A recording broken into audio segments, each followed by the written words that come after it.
Hey everyone, I just wanted to give you something to chew on, not just for today, but really the rest of the week. And it deals with the Bible calling God a jealous God.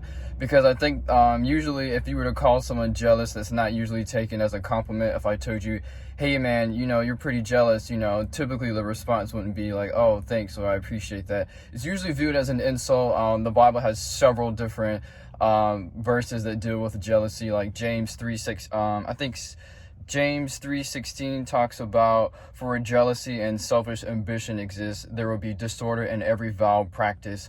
Proverbs 27 verse 4 says, wrath is cruel, anger is overwhelming, but who can stand before jealousy? And so I think it's interesting that we would attribute that to God, because even one of the minor prophets, Nahum, refers to God in chapter 1. He says the Lord is a jealous and avenging God. But my thought comes from Exodus 34 verses 12 to 14. It says, be careful not to make a treaty with those who live in the land where you are going, or they will be a snare among you. Break down their altars, smash their sacred stones, and cut down their Asherah poles. Do not worship any other God, for the Lord, whose name is jealous, is a jealous God. And so the Hebrew word used there for jealous is kana. And at one point I made an argument that maybe zealous could be another translation of that. And I want to present it to you like this. God's dealings with Israel throughout the whole Old Testament, and even God's dealings with just the people of the world in general, is viewed as a marriage.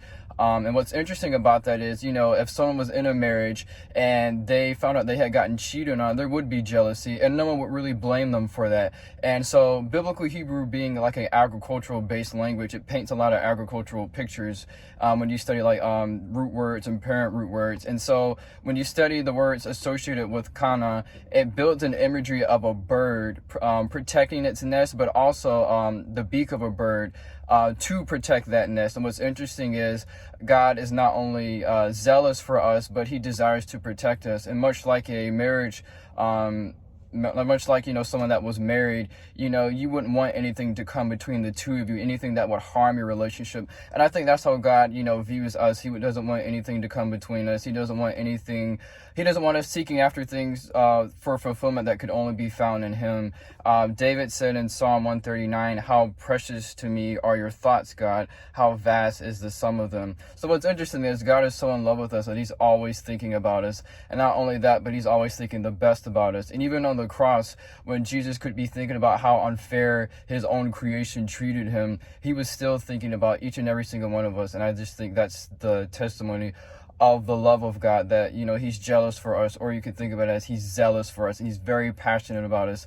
So passionate that even when we ignore him and his love, he still pursues us. He's the guy in the movies that stands outside your window with a boombox in his hands. He's the guy that knocks on the door and shows up with some flowers. He's the guy that still sends you love letters. I even think some of the judgments of God in the Bible was still actually a manifestation of his love. Even when Jonah rebelled and told God no, I believe even him being swallowed by the fish was a manifestation of the jealousy of God, the zealousness of God, the fact that he would allow that and allow him to be preserved in the fish and ultimately vomited back out so he could fulfill his call. So I kind of just wanted you to sit on that and let me know your thoughts. Bye.